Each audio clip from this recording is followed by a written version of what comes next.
সোমবার কেশিয়ারি ব্লকের কেশিয়ারি ১ নম্বর চক্র সম্পদ কেন্দ্রের অধীন প্রাথমিক বিদ্যালয়, নিম্ন বুনিয়াদী বিদ্যালয় ও শিশু শিক্ষা কেন্দ্র সমূহের শিক্ষার্থীদের নিয়ে ৪৪তম বার্ষিক ক্রীড়া ও সাংস্কৃতিক প্রতিযোগিতা অনুষ্ঠিত হল কেশিয়ারি বিমলেশ্বর ক্রীড়াঙ্গন ও রবীন্দ্র ভবন প্রাঙ্গণে।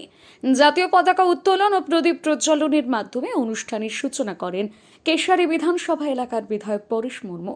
৭৫ মিটার দৌড়, ১০০ মিটার দৌড়, লং জাম্প, হাই জাম্প, অঙ্কন, যোগা সহ একাধিক প্রতিযোগিতা অনুষ্ঠিত হয়। প্রতিযোগিতার শেষে সফল প্রতিযোগীদের হাতে পুরস্কার তুলে দেওয়া হয়।